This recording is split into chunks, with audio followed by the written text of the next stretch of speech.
Continuamos hoy, amigo oyente, nuestro estudio en el capítulo 1 de la Epístola de Santiago. Y en la sección en que nos encontramos en el presente, pudiéramos llamarla la verificación de la fe.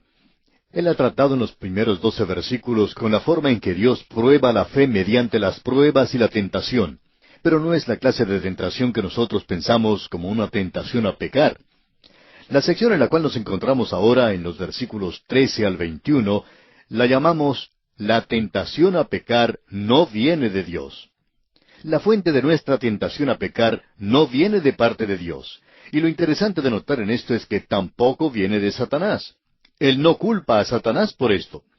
Santiago lo presentó de una manera muy clara en el versículo 14 de este capítulo 1, donde dice, sino que cada uno es tentado cuando de su propia concupiscencia es atraído y seducido. Luego dice en el versículo 15, entonces la concupiscencia, después que ha concebido, da a luz el pecado, y el pecado, siendo consumado, da a luz la muerte. Estábamos en esta sección cuando terminamos nuestro estudio en el programa anterior. Dijimos que el pecado se encuentra en la carne. La tentación se encuentra enfrente, delante de uno. Santiago utiliza una palabra muy interesante aquí y la vuelve a utilizar otra vez. Entonces la concupiscencia, después que ha concebido, da a luz. La concepción es la unión de dos. Es el deseo de esta vieja naturaleza nuestra de unirse a la tentación externa que está allí. Y el Señor Jesucristo habló muy claramente en cuanto a esto. Él dijo que si uno está enojado con su hermano, eso lo llevará a cometer asesinato. Allí es donde comienza el asesinato premeditado. Él dice en el Evangelio según San Mateo, capítulo 5, versículo 28, pero yo os digo que cualquiera que mira a una mujer para codiciarla, ya adulteró con ella en su corazón. Y tiene que estar allí unido con la tentación. Siempre ha surgido la pregunta, ¿es pecado la tentación? Y la respuesta, como decíamos en nuestro programa anterior, es no. Martín Lutero dijo, uno no puede evitar que las aves vuelen sobre la cabeza de uno, pero sí es posible evitar que ellas construyan un nido en su cabello. El pecado, por tanto, es la consumación del acto de manera interna y externa. Todos nosotros tenemos una naturaleza pecaminosa. No vale la pena tratar de engañarnos a nosotros mismos en cuanto a esto. Todos nosotros hemos sido tentados a hacer el mal, y como vimos en nuestro programa anterior, cada uno de nosotros tiene una debilidad en la carne. Una persona puede ser una persona glotona, otro puede ser una persona que gusta de los chismes, y ambas cosas son de la carne. Esto viene de adentro de la persona. El Señor Jesucristo es el único que podía decir, viene el príncipe de este mundo, y él nada tiene en mí. Es muy interesante notar esto en la forma en que es presentado aquí. Leemos en este versículo 15, entonces la concupiscencia, después que ha concebido, da a luz. Ahora no puede haber un nacimiento muerto, tiene que dar a luz algo. Cuando este pensamiento pecaminoso que está en el corazón se une a la tentación, y luego existe un nacimiento de este acto, no puede ser un nacimiento muerto.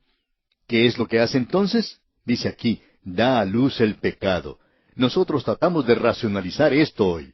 Tratamos de racionalizar el mal genio. Racionalizamos hoy la chismografía, y hacemos lo mismo con muchos pecados. Nosotros hoy hasta analizamos la inmoralidad del presente.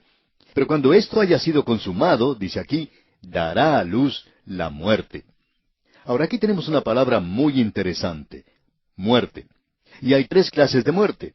Existe la muerte física, y siempre tiene un resultado, de eso podemos estar seguros. Y también tenemos la muerte espiritual, y esa es la condición en realidad del hombre perdido, muerto en delitos y pecados. Esa es la condición en la cual nos encontramos todos nosotros. Y luego tenemos la muerte eterna. El pecado tiene su obra, y eso en primer lugar indica separación. Y para un creyente que ha nacido de nuevo, cuando ese pecado nace, es decir, cuando llega a ser un hecho, el resultado de eso es que rompe la comunión con Dios. Si decimos que tenemos comunión con Dios y andamos en tinieblas, dice Juan, mentimos.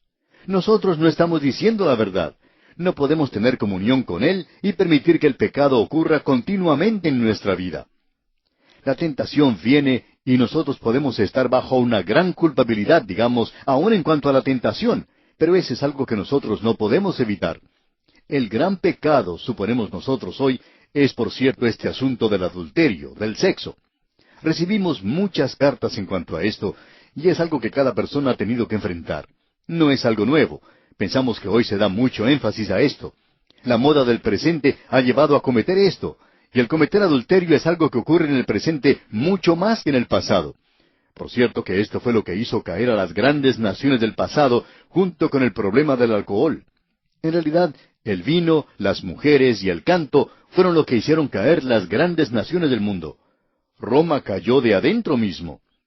Pero debemos presentar muy claramente que la tentación en sí misma no es pecado. No sabemos si usted habrá leído alguna vez la biografía de Juan Wesley. En sus años jóvenes, como usted podrá saber si ha leído esta biografía, este hombre fue a América como misionero. Luego que él había llegado a ese lugar, él clamó, «Yo fui a América a convertir a los indios, ¿y quién va a convertir a Juan Wesley?» Él tenía un sistema legalista y nunca abandonó mucho de eso. Y esa es la razón por la cual la iglesia que salió de allí se llamó metodista. Ellos tenían cierto método y enfatizaban la santidad. Pero Juan Wesley, cuando fue a América, se encontró viviendo en un campamento para blancos, donde el gobernador de allí había sido nombrado por el rey. Ahora este gobernador era un hombre noble y un hombre anciano, ya que se había casado con una muchacha muy joven. Ella era muy hermosa y, por supuesto, los nobles y los ricos siempre han sido capaces de casarse con las mujeres hermosas y jóvenes. Esa es la razón por la cual ellos son llamados la gente hermosa. Y ella era una muchacha muy hermosa. Pues bien, Juan Wesley vivía en ese lugar, y cuando llegó a América era joven y soltero, un hombre dinámico, viril.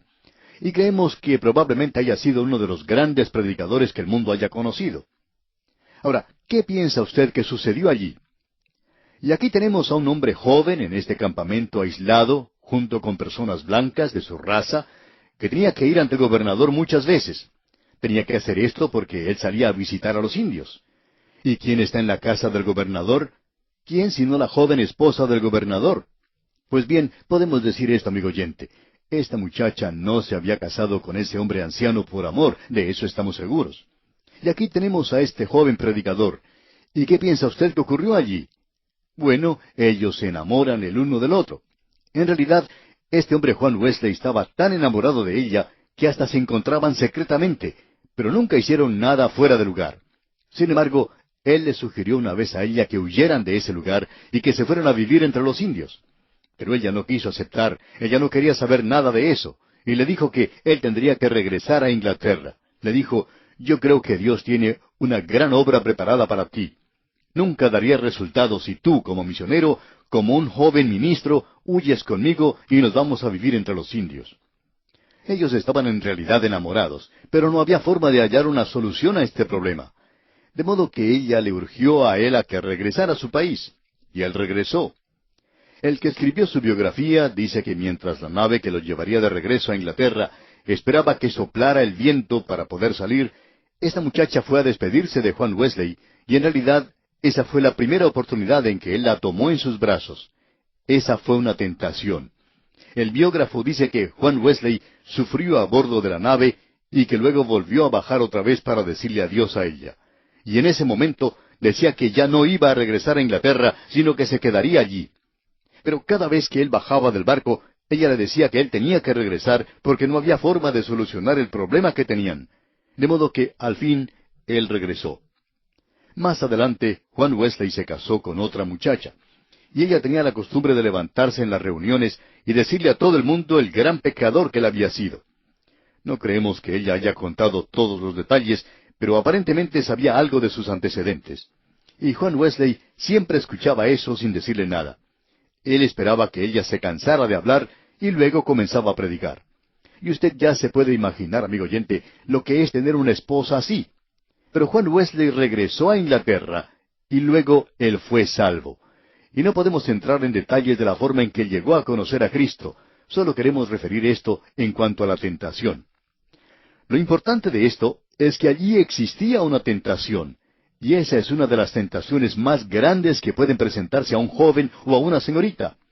Pero la tentación en sí no era pecado. Ahora, si él hubiera huido como tenía intenciones de hacerlo, y se hubiera ido a vivir entre los indios con ella, entonces sí hubiera pecado allí. Uno puede encontrar eso en el ministerio muchas veces.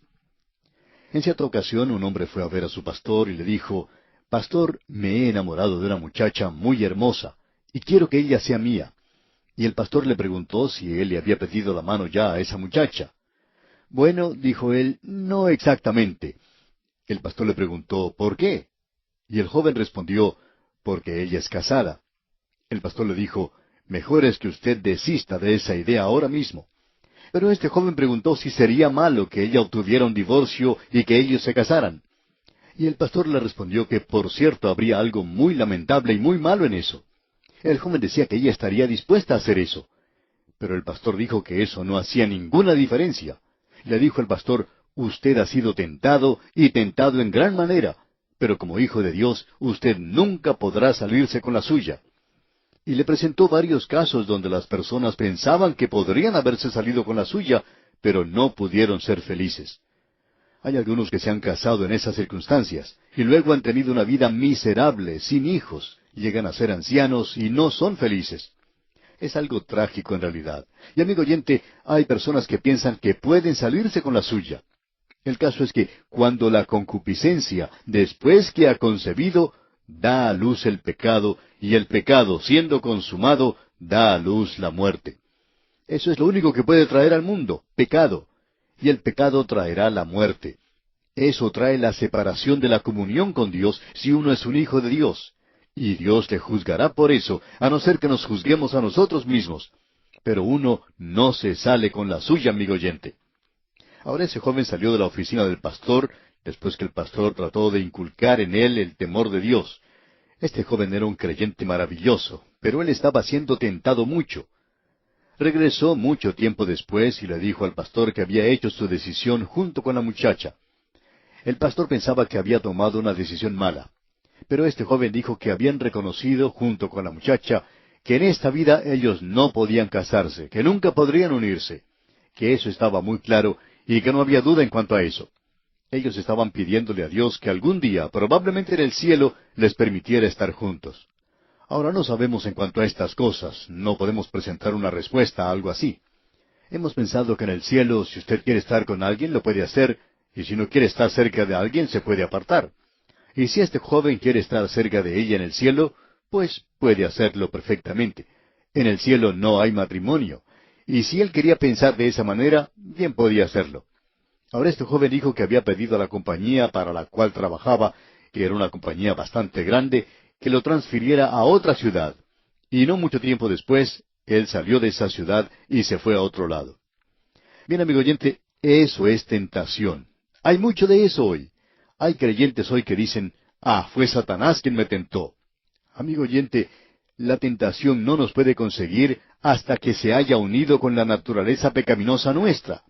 Ese deseo de la naturaleza pecaminosa, y cuando se une, lo importante y lamentable es que producirá pecado. Y el pecado virtualmente produce la muerte. El pecado rompe esa comunión que hay con Dios, y eso es una muerte segura, digamos de paso. Luego, Santiago continúa diciendo en el versículo 16 de este primer capítulo de su epístola, «Amados hermanos míos, no erréis». Cuando él dice aquí, «no erréis», la palabra que utiliza quiere decir divagar, desviarse, vagar de un lado para otro. Es como la oveja de la cual habló el Señor Jesucristo, esa oveja perdida a la cual Él fue a buscar, esa oveja a quien amó tanto. Y Santiago nos está diciendo aquí, no se desvíen, no piensen que de alguna manera u otra pueden salirse con la suya. La persona que tiene el hábito de pecar continuamente, definitivamente nunca tuvo una línea de comunicación con Dios. Él nunca ha nacido de nuevo. Si usted puede vivir en el pecado y disfrutarlo, amigo oyente, entonces usted no es un hijo de Dios. Es así de sencillo. Se cuenta la historia acerca de un calvinista y de un ardiente arminianista. Como usted sabe, el calvinista cree que una vez que uno es salvo, nunca llega a perderse, mientras que el arminianista cree que uno puede perder su salvación. El arminianista dijo, si yo creyera su doctrina y estuviera seguro de que me habría convertido, entonces me llenaría de pecado. A lo cual replicó el calvinista, ¿cuánto pecado cree usted sería necesario para llenar a un creyente genuino para su propia satisfacción? Amigo oyente, esa es una respuesta tremenda. Si usted puede estar satisfecho con el pecado, entonces le decimos que es necesario que usted se examine a sí mismo para ver si realmente usted está en la fe o no. Alguien ha dicho, aquel que cae en el pecado es un hombre. Aquel que se lamenta del pecado es un santo.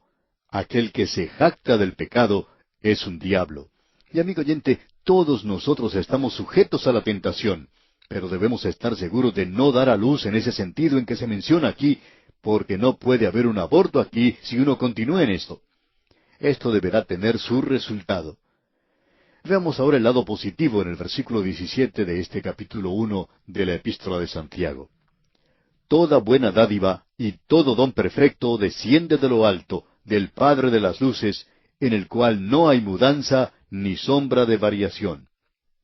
Es como el otro lado de la luna que es oscuro, mientras que este lado tiene luz. Pero en Dios, amigo oyente, no hay oscuridad. En todos nosotros hay una sombra. Usted y yo hacemos sombra.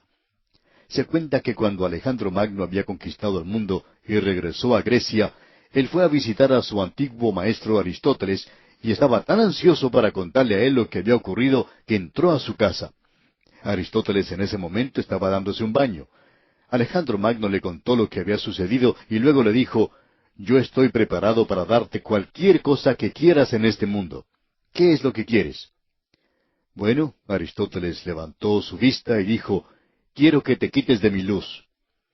Alejandro Magno estaba parado en la puerta, tapando la luz del día. Y amigo oyente, eso es lo que muchos de nosotros hacemos. Una sombra nada más. Pero no hay sombra en Dios. Él no varía. Dios no cambia. Dios no es como un yoyo, como muchos creyentes son en el día de hoy. Arriba hoy y abajo mañana. Y así van de un lado para otro. Así es que vemos que Dios nunca cambia. La tentación a pecar nunca viene de parte de Dios. Ahora aquí dice, toda buena dádiva viene de parte de Dios. Hay algunas pólizas de seguros que indican que ciertas cosas son excluidas, y que si ciertas cosas le ocurren a la casa, pues anulan esa póliza, o algún acto de Dios, como dicen ellos. Ahora, ¿qué piensan ellos que Dios va a hacerle a mi casa? Y si uno le pregunta eso a ellos, dicen, bueno, un ciclón o un viento fuerte puede destruir la casa. Ahora, ¿se le puede culpar a Dios por eso? Y la compañía de seguros responde, bueno, es que esa es la forma de expresarse que tiene la compañía de seguros. Y esa ha sido la costumbre a través de las edades, el culpar a Dios. Usted tiene una buena dádiva y un don perfecto de parte de Él. Usted puede contar cuántas bendiciones tiene hoy. El calor del sol, la lluvia, un día nublado, un día brillante, el pasto verde, el agua que usted bebe, el aire que respira. Dios no nos dio el aire contaminado, nos dio un aire muy limpio, por cierto. Él nos dio agua limpia, no nos dio agua sucia. Fue el hombre quien contaminó todas estas cosas. Dios da buenas dádivas, Dios es bueno, y usted y yo en realidad no sabemos cuán bueno es Él.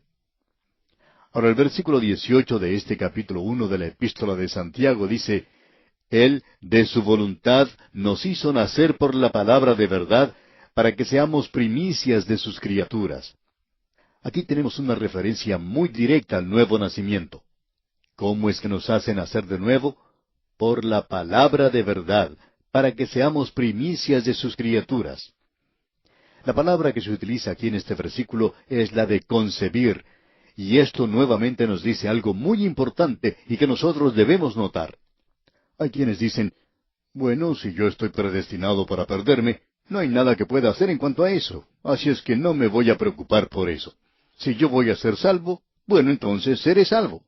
Amigo oyente, aquí tenemos dos voluntades. Dice, Él de su voluntad nos hizo nacer. Recuerde, amigo oyente, lo que dijimos antes en cuanto al mal. Es necesario que haya una concepción de dos que se juntan. No hay ninguna otra forma.